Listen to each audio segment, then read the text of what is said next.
Good afternoon, everyone. Welcome to the official YouTube channel of regulatory bodies and SO Adda247. My name is Amanjyot, and today we are going to discuss the current affairs related to PIB for the 5th class. In the 5th class, so सबसे पहले before starting the session, let me know am I audible to all of you, and the screen is also visible to all of you. PPT is visible. Am I audible? Let me know. तो आज हम start करेंगे 5th class related to the current affairs, जो आपका economy से related है, economic and social issue से related है for the month of March.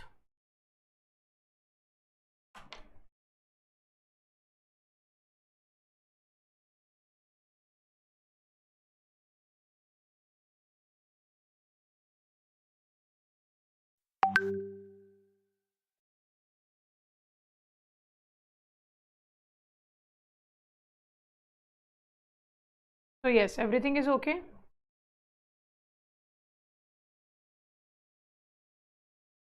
So first of all, if you are new to the channel, do subscribe the channel and press the bell icon so that जितने भी आपके upcoming sessions हैं उनके notification आप लोगों को मिलते रहें.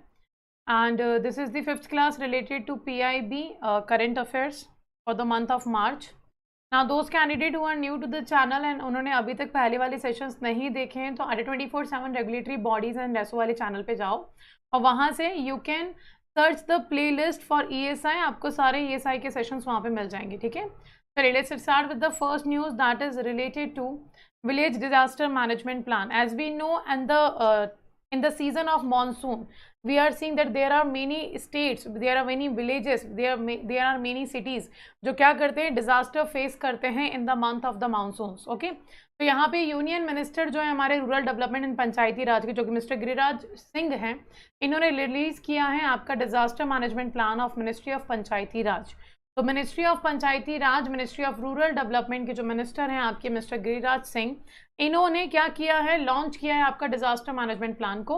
ये डिजास्टर मैनेजमेंट प्लान जो है हेल्प करेगा उन स्टेट्स को, उन विलेजेस को, उन सिटीज़ को अपने आप को सिक्योर करने में at the time of monsoon, at the time of flood और अनसर्टेन सिचुएशन और नेचुरल क्लैमिटीज. ठीक है, now ministry of Panchayati Raj has developed the disaster management plan with an aim to develop disaster resilience at the grass root level. ठीक है, grass root level पे हमें एक disaster management plan बनाना है among the panchayat and establish a framework to align the disaster management measures in the rural areas to that of the national disaster management authority. तो simple आपका जो ये plan है विलेज डिजास्टर मैनेजमेंट प्लान, ये क्या करेगा, आपकी पंचायत लेवल पे, आपके रूरल लेवल पे, ग्रास रूट लेवल पे प्लान डेवलप करेगा, प्लान फॉर्म करेगा, फ्रेमवर्क प्रोवाइड करेगा, जिससे आप रूरल एरियाज में होने वाले डिजास्टर को मेजर कर सकें और उससे कैसे कंट्रोल किया जा सकता है, उससे होने वाले इम्पैक्ट को कैसे कम किया जा सकता है, इसके बारे में काम कर सकें. ठीक है, तो ये आपका विलेज डिजास्टर मैनेजमेंट प्लान है.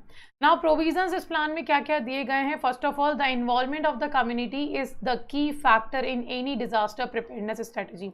जैसे कि हमने क्लासेस में भी डिस्कस किया, जब हम स्वच्छ भारत अभियान की बात कर रहे थे, तो हम क्यों बोल रहे हैं कि पर्टिकुलर एक सिटी आपका पिछले 5 सालों से क्लीनेस्ट सिटी ऑफ इंडिया बनता आ रहा है, बिकॉज वहाँ का कम्युनिटी जो है वो इन्वॉल्व है उन एक्टिविटीज़ के अंदर. तो यही सेम चीज़ डिजास्टर मैनेजमेंट प्लान के अंदर कहा गया है कि involvement of community is very important, it's very crucial part. जब तक आपका कम्युनिटी पार्टिसिपेट नहीं करेगा तब तक मिनिस्ट्रीज या गवर्नमेंट कुछ नहीं कर सकती. तो involvement of community is the key factor in disaster preparedness strategy, ये कहा गया.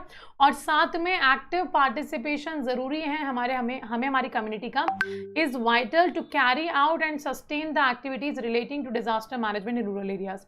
तो रूरल एरियाज में आपका जितना भी डिजास्टर मैनेजमेंट प्लान हम बना रहे हैं, स्ट्रैटेजी हम बना रहे हैं, उसको कैरी ऑन करने के लिए, उसको कंटिन्यू करने के लिए आपके उस पर्टिकुलर रूरल एरियाज में, विलेजेस में हमें ज़रूरत है कम्युनिटी के एक्टिव पार्टिसिपेशन की, हमें ज़रूरत है कम्युनिटी के इन्वॉल्वमेंट की, उनकी एडवाइस की. ठीक है, now next is he stressed on the need of formulate panchayat level and village level disaster management plan. तो इसी विलेज मैनेजमेंट प्लान के अंदर यहाँ पर क्या किया गया है, पंचायत लेवल और village level disaster management plan बनाए जाएंगे to mitigate the challenges in the event of disaster. कि जो भी चैलेंजेस हमारे आते हैं at the time of disaster, at the time of uncertain situation, उसको मिटिगेट किया जा सके, उसको खत्म किया जा सके. ठीक है, now ministry of Panchayati Raj highlighted that the disaster management plan of ministry of Panchayati Raj has been prepared with the larger perspective to community, of community based planning strategy from village to district Panchayati level. तो यहाँ पे कहा गया है कि ministry of Panchayati राज जो है आपका, ये डिजास्टर मैनेजमेंट प्लान जो बना रहा है मिनिस्ट्री ऑफ पंचायती राज का, ये प्लान को एक बहुत बड़े पर्सपेक्टिव पे ध्यान में रख के बनाया गया है, बहुत बड़े पर्सपेक्टिव ऑफ कम्युनिटी को ध्यान में रख के बनाया गया है, जहां पे हम विलेज टू डिस्ट्रिक्ट लेवल तक, डिस्ट्रिक्ट लेवल पंचायत तक जाकर इस प्लान को इंप्लीमेंट करवाएंगे। ठीक है, तो यहाँ नेक्स्ट थिंग आपका और क्या कहा गया इसमें, under the plan every Indian village would have village disaster management plan. हर एक विलेज का खुद का ही डिजास्टर मैनेजमेंट प्लान होगा और हर एक पंचायत का खुद का ही डिजास्टर मैनेजमेंट प्लान होगा इस पर्टिकुलर प्रोविजन, इस पर्टिकुलर प्लान के अंदर। Now the disaster management plan prepared by villages and panchayat in consonance with the disaster management plan of Ministry of Panchayati Raj would be useful for addressing the disaster in comprehensive manner। तो जितना भी village level पे आपका disaster management plan बन रहा है, panchayat level पे disaster management plan बन रहा है, इसको लिंक किया जाएगा किसके साथ, आपके मिनिस्ट्री ऑफ पंचायती राज के डिजास्टर मैनेजमेंट प्लान के साथ, ताकि हम हमारे जितने भी डिजास्टर्स हैं, जितनी भी हमारी अनसर्टेन सिचुएशन है, जितनी भी हमारे नेचुरल क्लैमिटीज आते हैं, उन क्लैमिटीज को एक कॉम्प्रिहेंसिव वे में हम क्या कर सकें, कॉम्प्रिहेंसिव मैनर में हम क्या कर सकें, कंट्रोल कर सकें, और उससे होने वाले लॉस को, उससे आने वाली रिस्क को मिटिगेट कर सकें। Now all the stakeholders including Panchayati Raj institutions, elected representatives and functionaries of panchayat etcetera would participate in planning, implementation, monitoring and evaluation of plan.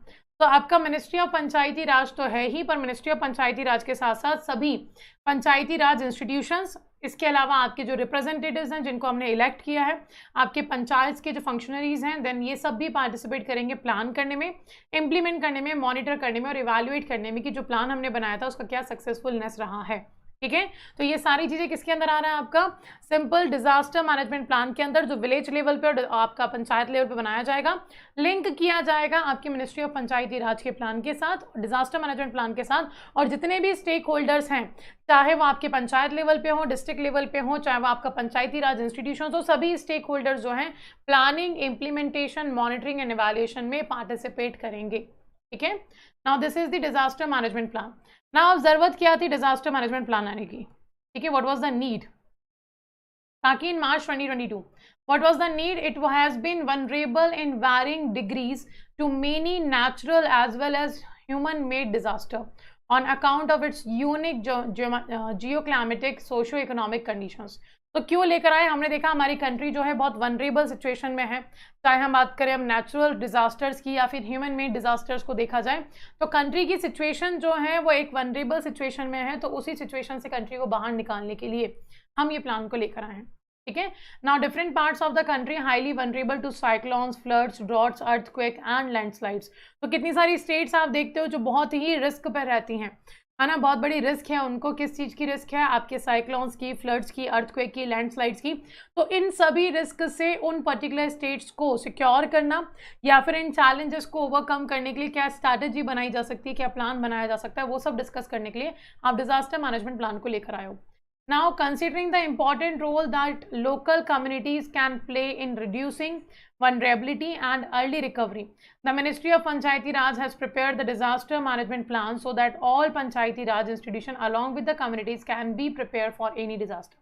So again we are saying the same thing कि आपका जितनी भी local communities हैं, है ना, इनका भी एक रोल होगा रिड्यूस करने में, वनरेबिलिटीज को अर्ली रिकवरी करवाने में। अगर मान लीजिए नेचुरल क्लैमिटी आता भी है, हम उसको कंट्रोल तो नहीं कर सकते, we will be prepare for the worst and worst condition. हम पहले से प्रिपेयर हो सकते हैं पर कंट्रोल नहीं कर सकते। तो ये कहा गया है कि पहले तो चांसेस को रिड्यूस करेंगे और अर्ली रिकवरी करवाने की भी कोशिश करेंगे कि लाइक अगर कुछ ऐसा नेचुरल डिजास्टर हो चुका है देन उससे रिकवर कितनी जल्दी किया जा सकता है, वो भी चीज़ यहाँ पे की जाएगी under the disaster management plan. So this was the need of the plan, इस कारण आप ये प्लान लेकर आए। ठीक है, so do remember disaster management plan जो है आपका विलेज डिजास्टर मैनेजमेंट प्लान, ये union minister of rural development and Panchayati Raj mister Giriraj Singh ने इसको रिलीज किया था। ये डिजास्टर मैनेजमेंट प्लान जो है वो मिनिस्ट्री ऑफ पंचायती राज का रहेगा। यहाँ पे जितने भी आपके वनरेबल सिचुएशंस आती हैं, जिस भी स्टेट्स में, जिस भी डिस्ट्रिक्ट में, जिस भी विलेज में, उनको सिक्योर करने की बात यहाँ पे की गई है। डिजास्टर रेजिलेंस उनको बनाना है, डिजास्टर से लड़ने लायक उनको बनाना है, जिसका प्रोविजन आपका यही है कि स्ट्रैटेजी जो है वो आपका बनाया जाएगा विलेज और पंचायत लेवल पे। प्लान्स आपके विलेज लेवल पे भी होंगे, पंचायत लेवल पे भी होंगे, और उनको लिंक किया जाएगा आपके मिनिस्ट्री ऑफ पंचायती राज के प्लान के साथ, ठीक है, उसके डिजास्टर मैनेजमेंट प्लान के साथ। नाउ नेक्स्ट थिंग, जितने भी आपके इंडियन विलेजेस हैं जो कि फेस कर रहे हैं फ्लड, साइक्लोन, या फिर हम बोलते हैं आपका अर्थक्वेक, ये सिचुएशन फेस कर रहे हैं, उन सभी में डिजास्टर मैनेजमेंट प्लान को चलाया जाएगा। एंड जितने भी स्टेक होल्डर्स हैं वो सब पार्टिसिपेट करेंगे प्लानिंग करने में, इम्प्लीमेंटेशन करने में, मॉनिटरिंग करने में, इवैल्यूएशन करने में आपके प्लान का। Clear? So this is the whole information related to village disaster management plan. Now next news आता है आपका weather based index insurance scheme. So before moving towards this particular news, those candidates who are new to the channel, do subscribe the channel and also like the session and share the session with your friends who are also preparing for competitive exam. Now अगर हम बात करते हैं weather based index insurance scheme की, तो whether based insurance scheme जो आपका है ये department of fisheries, ministry of fisheries, animal and husbandry and dairying ने इम्प्लीमेंट किया है। Implementing a flagship scheme namely Pradhanmantri Matsya Sampada Yojana. तो department of fisheries, ministry of fisheries, animal husbandry and dairying ने implement किया है एक फ्लैगशिप स्कीम को आपका, जिसका नाम है प्रधानमंत्री मत्स्य संपदा योजना, with the highest ever investment है, और कितना है 20,050 करोड़ का इन्वेस्टमेंट है 5 ईयर्स की ड्यूरेशन के लिए, जो कि आपका ड्यूरेशन इफेक्टिव है 2020-21 फाइनेंशियल ईयर से लेकर 24-25 फाइनेंशियल ईयर तक, और ये सभी स्टेट्स और यूनियन टेरिटरी में चलाया जाएगा। तो first of all weather based index insurance scheme की हम बात करें तो ये फ्लैगशिप स्कीम जो है आपकी किस मिनिस्ट्री ने, किस डिपार्टमेंट ने दी है, सबके नाम याद रखने, department of fisheries, ministry of fisheries, animal husbandry and dairying ने इसको इंप्लीमेंट किया है। फ्लैगशिप स्कीम है जो कि प्रधानमंत्री मत्स्य संपदा योजना है। 5 साल की ड्यूरेशन के लिए लेकर आए, 2020-21 से लेकर 2020-24 तक ये स्कीम चलेगी, और हाईएस्ट एवर इन्वेस्टमेंट यहाँ पे निकाला गया, that is amount of 20,050 crore. Okay, next, ये जो स्कीम है ये प्रोवाइड करता है livelihood and nutritional support for the socio economical backward active traditional fishers family. तो जितने भी आपके फिशर्स हैं उनकी फैमिली को सोशो इकोनॉमिकली बैकवर्ड एक्टिव जो हैं ट्रेडिशनल लेवल पे फिशर्स फैमिली, उनको लाइवलीहुड प्रोवाइड करेगा और न्यूट्रिशनल सपोर्ट प्रोवाइड करेगा ये particular scheme. Now next is during the, किस टाइम में प्रोवाइड करेगा, क्या हमेशा प्रोवाइड करेगा, नहीं, during the fishing ban or lean period under which the governmental financial assistance of ₹3,000 per annum is provided to each enrolled beneficiary along with the beneficiary contribution of ₹1,500 annually. It means यहाँ पे हम क्या बोल रहे हैं, simple, आपके जितने भी फिशर्स फैमिली हैं, इन फिशर्स फैमिलीज को आपको क्या करना है, प्रोवाइड करना है क्या, लाइवलीहुड एंड न्यूट्रिशनल सपोर्ट, और क्या दोगे आप, न्यूट्रिशनल सपोर्ट प्रोवाइड करोगे इनकी फैमिलीज को। और जो न्यूट्रिशनल सपोर्ट यहाँ पे दिया जा रहा है ना, जो न्यूट्रिशनल सपोर्ट यहाँ पे दिया जा रहा है उसमें सेंट्रल गवर्नमेंट की तरफ से जो कंट्रीब्यूशन रहेगा it will be 3,000 rupee per annum, साल में 3,000 रुपये दिए जाएंगे। और जो आपका बेनिफिशियरी होगा यानी कि जो आपके फिशर्स हैं वो बेनिफिशियरी भी यहाँ पे कंट्रीब्यूशन करेंगे 1,500 रुपीज एनुअली। ये दोनों अमाउंट जो है आपके ये एनुअली पे किया जाएगा। This is per annum contribution by government and by beneficiary. तो टोटल क्या हुआ आपका 4,500 का कंट्रीब्यूशन हुआ बाय गवर्नमेंट एंड बेनिफिशियरी, और यही कंट्रीब्यूशन फिर रिटर्न दिया जाएगा आपके फिशर को उस ड्यूरेशन में जहां पे फिशिंग को बैन कर दिया जाता है। ठीक है, एज वी नो हर साल जब मॉनसून आता है फिशिंग को बैन कर दिया जाता है, तो उस ड्यूरेशन में कैसे सर्वाइव ये करेंगे, इसीलिए इस पर्टिकुलर स्कीम को लेकर आए और कहा गया है कि फिशिंग बैन की ड्यूरेशन में इनको यहाँ से फाइनेंशियल असिस्टेंस मिलेगा, सपोर्ट मिलेगा। Clear? Now further such accumulated amount of ₹4,500 is disbursed to each enrolled beneficiary by the respective state UT at the rate of 1,500 per month during the fishing ban lean period for the 3 months annually। तो आपका जो 3 महीने की duration में ban रहता है आपका fishing, उस ड्यूरेशन में 1,500 की इंस्टॉलमेंट के साथ 3 इंस्टॉलमेंट में ये पैसा आपको दिया जाएगा बाय गवर्नमेंट ऑफ इंडिया। तो सिंपल सी स्कीम है आपका कि वो फिशर्स जो फिशिंग बैन के टाइम पे सर्वाइव नहीं कर पाते, अर्निंग का कोई और सोर्स नहीं होता है, उनको यहाँ पे 3 महीने तक 1,500 का जो फाइनेंशियल असिस्टेंस है वो गवर्नमेंट प्रोवाइड करेगी। ये 1,500 में 3,000 अमाउंट जो आपका एनुअली दिया जा रहा है वो सेंट्रल गवर्नमेंट दे रहा है, और आपका 1,500 का जो अमाउंट होगा वो बेनिफिशियरी देगा, ये भी आपका पर एनम होगा। पर जब आप बात करोगे आपको बेनिफिट कब मिलेगा, फाइनेंशियल असिस्टेंस मंथली मिलेगा, 3 मंथ्स में मिलेगा, वो भी उस ड्यूरेशन में जब आपका फिशिंग बैन रहता है। ठीक है, now PMMSY also provides support for insurance to fishers and insurance premium subvention for fishing vessels under the centrally sponsored scheme component. It means centrally sponsored scheme component means 100% जो आपका capital है वो central government के through दिया जाएगा, है ना। 100% capital जो है वो किसके थ्रू दिया जाएगा, आपका सेंट्रल गवर्नमेंट के थ्रू दिया जाएगा, इसलिए हम उसको वो क्या बोल रहे हैं, सेंट्रली स्पॉन्सर्ड स्कीम। अब ये यहाँ पे क्या कर रहा है, ये तो दे ही रहा है आपको 1500 per month eight the time of fish ban, आपको प्रोवाइड करेगा फाइनेंशियल असिस्टेंस। इसके अलावा सपोर्ट करता है आपका फिशर्स को इंश्योरेंस देकर, और उनका जो फिशिंग वेसल है उसको भी इंश्योरेंस प्रीमियम सबवेंशन प्रोवाइड करके, क्लियर, जो कि आपका सेंट्रल गवर्नमेंट के थ्रू होगा। नाउ इंश्योरेंस कवरेज फिशर्स के लिए जो यहाँ पे इंक्लूडेड है वो कितना है, 5 लाख अगेंस्ट एक्सीडेंटल डेथ और परमानेंट टोटल डिसेबिलिटी। अगर हम बात करें, अगर किसी फिशर की डेथ होती है, एक्सीडेंटल डेथ होती है ना, we are talking about accidental death, अगर किसी फिशर की एक्सीडेंटल डेथ होती है, इन दैट सिचुएशन आपका, या फिर परमानेंट डिसेबिलिटी हो जाती है, इन दैट सिचुएशन आपका 5 लाख इंश्योरेंस कवरेज दिया जाएगा। सेकेंड, अगर परमानेंट डिसेबिलिटी तो है पर पार्शियल डिसेबिलिटी है, फुल डिसेबिलिटी नहीं है, इन दैट सिचुएशन 2,50,000 का इंश्योरेंस कवरेज आपको मिलेगा। एंड अगर हम बात करें हॉस्पिटलाइजेशन, लाइक एक्सीडेंट हुआ है और हॉस्पिटलाइजेशन के लिए पैसा चाहिए, तो 25,000 का इंश्योरेंस कवर आपको प्रोवाइड किया जाएगा। Now these are the 3 insurance coverage which will be given under the scheme PMMSY। Okay, now let's revise the scheme. Scheme का क्या कहना है, weather based index insurance scheme है आपका, एक फ्लैगशिप स्कीम है जिसका नाम है आपका प्रधानमंत्री मत्स्य संपदा योजना। इसको department of fisheries, ministry of fisheries, animal husbandry and dairying ने क्या किया है, इंप्लीमेंट किया है। नाउ नेक्स्ट थिंग, 5 साल के लिए ये स्कीम रहेगी आपकी, और 5 साल के लिए इसमें 20,050 करोड़ का इन्वेस्टमेंट निकाला गया है, जो कि हाईएस्ट एवर इन्वेस्टमेंट है। और ये इसका 5 ईयर का जो ड्यूरेशन है वो 2020-21 से लेकर 24-25 तक चलेगा। ये सभी स्टेट्स और यूटीज के लिए एप्लीकेबल है। यहाँ पे 3,000 पर एनम का फाइनेंशियल असिस्टेंस गवर्नमेंट देगी, और 1,500 का पर एनम जो कंट्रीब्यूशन है वो आपका बेनिफिशियरी देगा। और जो 4,500 रुपये आपके पास आए हैं किसके थ्रू, गवर्नमेंट और बेनिफिशियरी से लेकर, वो 4,500 3 मंथ्स की ड्यूरेशन में 3 इंस्टॉलमेंट में 1,500 करके प्रोवाइड किया जाएगा आपके फिशर्स को। किस ड्यूरेशन में, जब आपका फिशिंग बैन रहता है, ठीक है। तो this is the information. Next, इसके अलावा इंश्योरेंस कवरेज जो आपको मिलेगा वो 5 लाख मिलेगा in case of fishers death and the permanent disability. Okay, and second is आपको 2,50,000 मिलेगा जब आपका पार्शियल डिसेबिलिटी होगा, और आपका हॉस्पिटलाइजेशन एक्सपेंसेस के लिए ओनली 25,000 दिया जाएगा, ठीक है।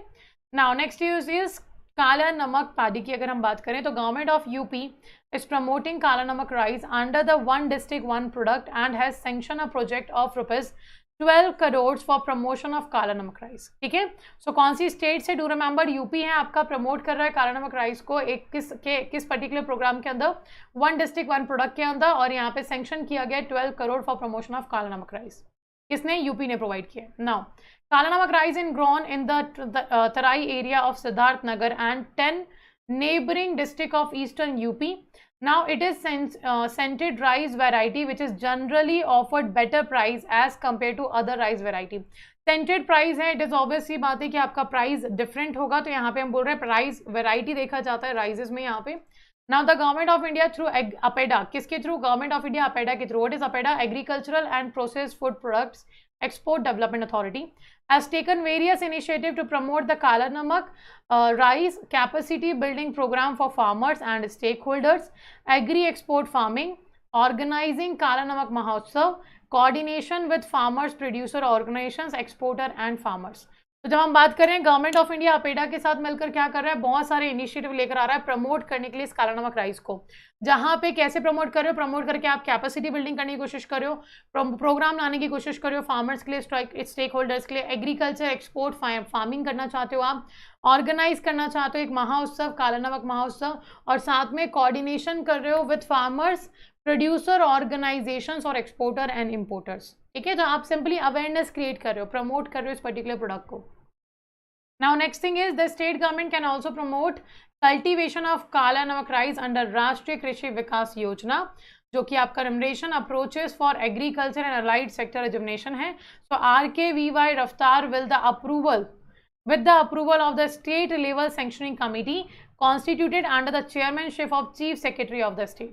तो आपका सिंपल क्या किया गया है, when we are talking about this particular Kala Namak rice, इसको प्रमोट करने के लिए, कल्टीवेशन करने के लिए आपका काला नमक राइस को स्टेट गवर्नमेंट प्रमोट कर रही है। इसको किसकी हेल्प से? राष्ट्रीय कृषि विकास योजना की हेल्प से। राष्ट्रीय कृषि विकास योजना रफ्तार की हेल्प से अप्रूवल मिला है स्टेट लेवल सैंक्शनिंग कमेटी को कि वो कॉन्स्टिट्यूट कर सकते हैं under the chairmanship of chief secretary of the state. Clear? तो प्रमोट करने का तरीका यहाँ पे बताया गया किसको? आपका काला नमक को। तो फर्स्ट ऑफ ऑल न्यूज आपकी क्या थी कि काला नमक जो है आपका काला नमक राइस, इसको यूपी गवर्नमेंट ने प्रमोट किया है अंडर 1 डिस्ट्रिक्ट 1 प्रोडक्ट, और यहाँ पे 12 करोड़ का अमाउंट जो है वो सैंक्शन किया गया है इस काला नमक राइस को प्रमोट करने के लिए, प्रमोशन करने के लिए। नाउ काला नमक राइस जो है वो ग्रो किया जाता है Terai area of Siddharthnagar and 10 neighbouring districts of UP, eastern UP. ठीक है, साथ में ये राइस वेराइटी जो है वो डिफरेंट होती है, सेंटेड राइस वेराइटी होती है, इसलिए अलग राइसेस के, बाकी राइसेस के कंपैरिजन में इसका प्राइस हाई होगा। गवर्नमेंट ऑफ इंडिया अपेडा की हेल्प से बहुत सारे इनिशिएटिव्स ले रही है काला नमक राइस को प्रमोट करने के लिए, कैपेसिटी बिल्डिंग करने के लिए, या फिर हम बोल सकते हैं महोत्सव को सेलिब्रेट करने के लिए, या फिर आपका एक्सपोर्टर इंपोर्टर्स को प्रमोट करने के लिए, फार्मर्स प्रोड्यूसर ऑर्गेनाइजेशन को प्रमोट करने के लिए और पार्टिसिपेट करवाने के लिए इस पर्टिकुलर प्रोडक्ट की अवेयरनेस में और इसकी सेलिंग परचेजिंग में। ठीक है, now the next news is related to national dolphin day. कब मनाया जाता है ये डे, कोई बताएगा? अच्छा, it is written in the slide. तो नेक्स्ट न्यूज जो आपका है that is related to national dolphin day. ठीक है, तो union minister for environment, forest and climate change inform that standing committee on the national board for wild has recommended to celebrate October 5th as a national dolphin day every year as a historic step in creating awareness for conservation of dolphins। तो dolphins के conservation के लिए ये day celebrate किया जाएगा। किसने कहा है? आपका union minister for environment, forest and climate change ने इन्फॉर्म किया है आपकी स्टैंडिंग कमेटी को कि नेशनल बोर्ड फॉर वाइल्ड ने रिकमेंड किया है हमें कि हम हर साल 5 अक्टूबर को टू कंजर्वेशन ऑफ डॉल्फिन्स ये डे सेलिब्रेट करेंगे, that is national dolphin day. ठीक है, नेक्स्ट डिटेल्स में आपका क्या है? Healthy aquatic ecosystem help in maintaining the overall health of the planet.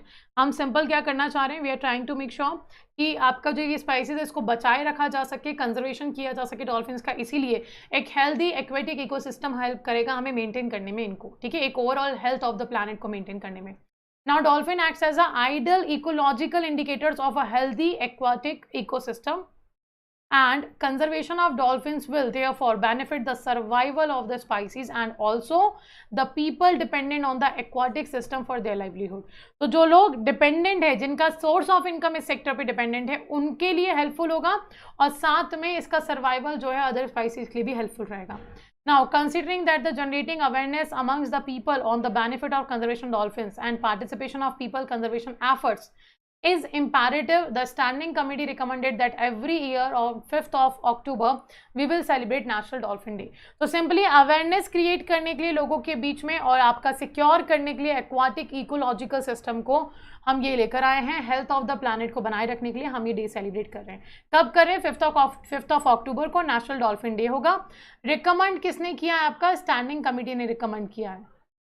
ठीक है, नाउ नेक्स्ट क्या है आपका? The scientific name of the dolphin, yes that's true rakhi, 5th of October को सेलिब्रेट किया जाता है, correct. So next is according to a recent study of South Asian river dolphins, Indus and Ganga rivers dolphin are not the one but two separate species। दो अलग अलग spices देखी गई है। इस रिसेंट स्टडी जो किया गया है साउथ एशियन रिवर डॉल्फिन्स के ऊपर, उस पर ये कहा गया है। Now currently they are classified as two subspecies under the Plantanistia genetica। Now like other freshwater dolphins such as Ganga rivers dolphin, the Indus river dolphin is an important indicator of the health of a river। ठीक है, now other dolphin found in Indian waters include Ganga river dolphin और Irrawaddy dolphin। So ये भी आपका found किया गया है India में, है ना, इंडिया में जो डॉल्फिन फाउंड हुए हैं। तो सिंपल नेशनल डॉल्फिन डे हम क्यों बना रहे हैं? एक अवेयरनेस के लिए बनाया जाएगा, 5th ऑफ अक्टूबर को बनाया जाएगा, हर साल मनाया जाएगा national dolphin day. Union minister for environment, forest and climate change ने हमें इन्फॉर्म किया है स्टैंडिंग कमेटी को। वो स्टैंडिंग कमेटी जो है वो नेशनल बोर्ड फॉर वाइल्ड के लिए बनाई गई है और इसी ने रिकमेंड किया है 5th ऑफ अक्टूबर को हम नेशनल डॉल्फिन डे मनाएंगे। ठीक है, next. Now the next news is related to programme on sea grasses. The next news is related to program on sea grasses। So government has also initiated a project across the states of Andhra Pradesh, Maharashtra and Odisha on enhancing climate resilience of India's coastal communities. A total cost of 130 million US dollar includes a grant of 43 US dollar million by Global Climate Fund. तो simply आपका next जो है news वो related है आपका programme on sea grasses, जहाँ पे government ने एक इनिशिएटिव लिया है प्रोजेक्ट का, जहाँ कौन सी स्टेट्स में, आपका आंध्र प्रदेश, महाराष्ट्र, ओडिशा में, जहाँ पे हम एनहांस करने की कोशिश कर रहे हैं कैपिटल रेजिलेंस को इंडिया के कोस्टल कम्युनिटी में। और टोटल कॉस्ट जो यहाँ पे खर्च किया जाएगा that is 130 million US dollar, जिसमें से आपके जो ग्रांट्स हैं, ओके, जो आपका ग्रांट्स है, फाइनेंशियल हेल्प है आपका, वो 43 मिलियन US डॉलर का रहेगा, जो कि ग्रांट आपको किसने दिया है, ग्लोबल क्लाइमेट फंड ने दिया है, GCF ने दिया है। ठीक है, now next is it covers 24 ecosystem in the selected states which aims at strengthen the climate resilience of coastal communities by protecting restoring India's natural ecosystem such as mangroves and sea grasses. ठीक है, तो first of all 24 ecosystems यहाँ पे select किए गए हैं states में, जो एम कर रहे हैं स्ट्रेंथन करेंगे क्लाइमेट रेजिलेंस को इंडिया में, वो भी कोस्टल कम्युनिटीज में, प्रोटेक्ट करेंगे इंडिया को रीस्टोर करने में नेचुरल इकोसिस्टम को, जहाँ पे आप मैनग्रोव्स की बात करें और सी ग्रासेस की बात करें। ठीक है, अब ये होता क्या है, व्हाट इज सी ग्रासेस? तो sea grasses are flowering plants which are found in our sea beds and ocean floors. तो व्हाट इज सी ग्रासेस? सिंपला आपका फ्लावरिंग प्लांट्स होते हैं जो आपको सी बेड्स पे मिलते हैं या फिर ओशन फ्लोर्स पे मिलते हैं। The major sea grass beds exist along our coast line of Gulf of Mannar and Palk bay region on the east coast, Gulf of Kutch region on the west coast, the lagoons of islands of Lakshadweep in the Arabian Sea, and Andaman and Nicobar Island in the Bay of Bengal. So these are the locations, these are the major areas where we found the sea grasses, और इन्हीं के लिए हमें ये particular program बनाया है। Now seagrass ecosystem are recognized globally for their ability to sequester carbon, nurture fish communities and support marine mammals such as sea cows or dungers। ठीक है, तो इन्हीं को आपको क्या करना है, रिकॉग्नाइज किया गया है ग्लोबली, इनको एबिलिटी देखा गया है स्क्विजर कार्बन नर्चर फिश कम्युनिटीज़ का, और सपोर्ट करेंगे मरीन मैमल्स को। तो ये आपका टारगेट रहेगा अबाउट सी ग्रास कि हमें क्या इनिशिएटिव्स लेने हैं। Next is your based on field survey and satellite data the national centre for sustainable coastal management has estimated the total extent of sea grass ecosystem in India is to be 516 kilometre square. तो यहाँ पे अगर हम satellite data की बात करें या field survey जो करवाया गया है उसकी बात करें, तो आपका सी ग्रास का जो लेवल है, सी ग्रास इकोसिस्टम जो है, जो सी बेड्स पे या फिर ओशन फ्लोर पे पाया जाता है, उसका एरिया कितना देखा गया है, 560 मीटर स्क्वायर। ठीक है, kilometre square. Now the CO2 sequestration rate of sea grass ecosystem is estimated to be up to 434 tons kilometer square per year with an annual net CO2 sink of 0.75 million tons for an area of 517 kilometre square. तो यहाँ पे इससे फ़ायदा क्या है, we have seen आपका CO2 का किस तरीके से यहाँ पे कंजम्पशन देखा जा रहा है, एस्टिमेट किया जा रहा है, साथ में आपका एनुअल रेट जो सिंक होगा CO2 का वो कितना है वो भी बताया गया। तो सी ग्रासेस को यहाँ पर हम क्या बोल रहे हैं, simple if you are talking about programme on sea graph, तो आपका जो गवर्नमेंट है उसने इनिशिएट किया इस प्रोजेक्ट को कौन सी स्टेट्स में, आंध्र प्रदेश में, महाराष्ट्र में, उड़ीसा में। हम कोशिश कर रहे हैं एनहांस करने की क्लाइमेट रेजिलेंस को इंडिया के कोस्टल कम्युनिटीज़ में, और जो टोटल कॉस्ट यहाँ पे आएगा, टोटल खर्चा जो यहाँ पे देखा जाएगा वो अराउंड 130 मिलियन US डॉलर्स होगा, जिसमें से 43 मिलियन डॉलर्स के अराउंड आपको ग्रांट्स मिलेंगे जो कि ग्लोबल क्लाइमेट फंड आपको प्रोवाइड करेगा। नाउ ये जो प्रोग्राम है आपका सी ग्रासेस का, ये 24 इकोसिस्टम को कवर करेगा, जिसमें स्टेट्स जो सेलेक्टेड हैं उनके अंदर ये 24 इकोसिस्टम होंगे जो क्लाइमेट रेजिलेंस बनाएगा कोस्टल कम्युनिटीज़ का। ठीक है, और साथ में आपका सी ग्रासेस क्या होते हैं, फ्लावरिंग प्लांट्स होते हैं जो कि आपके सी बेड्स पे या फिर ओशन फ्लोर पे पाए जाते हैं।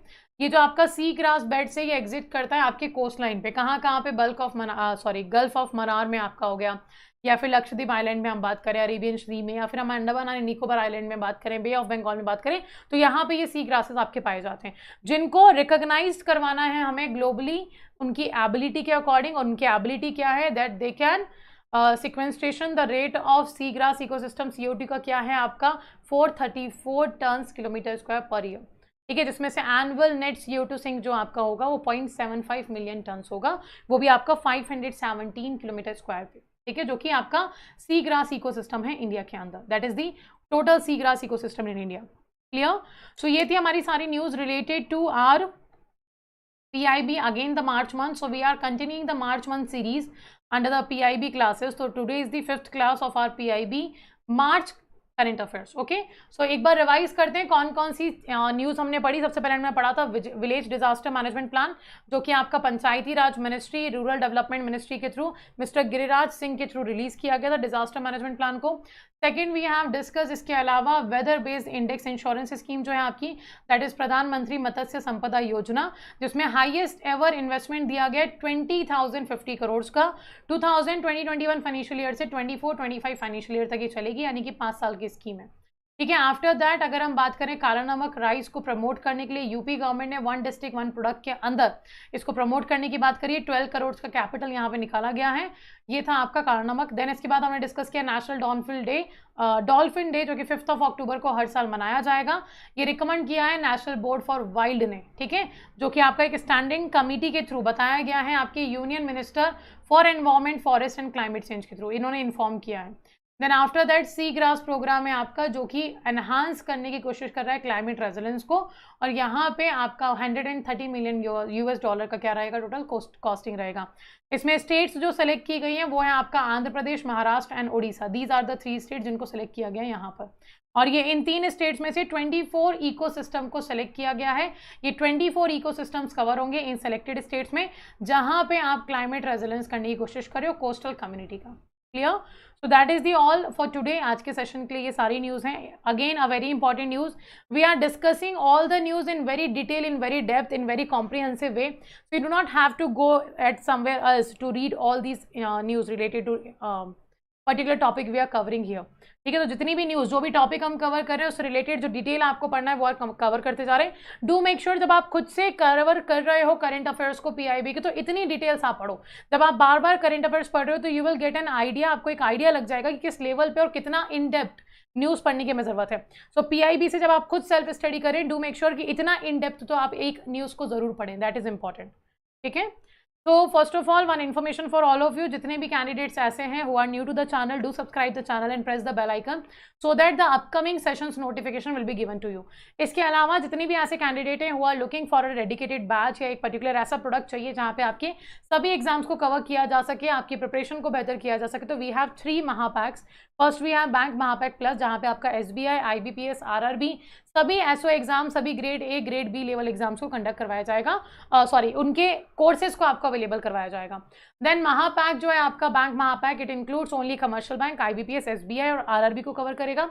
अड्डा का महापैक जो है आपका ये बैंक और SSC को कवर करता है, पर बैंक में ये रेगुलेटरी बॉडीज को कवर नहीं करता. रेगुलेटरी बॉडीज सिर्फ आपका बैंक महापैक प्लस में आएगा. ठीक है. सो दीज आर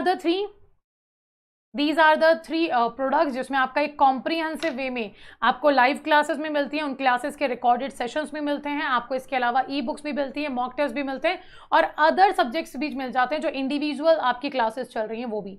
ठीक है. तो आप इंडिविजुअल बैच लेने से बेहतर है कि आप महापैक पे जाओ, एक कॉम्प्रिहेंसिव प्रोडक्ट के ऊपर जाओ जहाँ पे आपको सब कुछ मिले, आपको अलग से टेस्ट सीरीज या ई बुक्स या कोई और पर्टिकुलर बैच खरीदने की जरूरत ना पड़े. अब इसको खरीदने के लिए आपको क्या करना है, you have to go to the Adda247 application या फिर आप वेबसाइट पे जाएंगे and you can use a code that is Y343. इस कोड को जब आप यूज करोगे you will get 78% discount from Adda247 application. तो ये जो prices are seems little high here, यहाँ पे जो प्राइजेस आपको बहुत ज़्यादा लग रहे हैं, यहाँ पे आपको 78% डिस्काउंट मिल जाएगा by using the code Y343. बिल्कुल Radhika, we will cover the RBI circular also, don't worry. अभी we are covering the month's news of PIB, after that we will cover the circulars also. Okay. और अभी आप क्या कर सकते हैं, for the month of January and December आपके जो सर्कुलर्स हैं वो बैंक ऑफ महाराष्ट्र की प्लेलिस्ट में आपको पढ़ेंगे, तब मिल जाएंगे ऑलरेडी. आप वहाँ से थोड़े थोड़े कवर करते जाओ. ठीक है. So let's end the session. Thank you all for joining the session.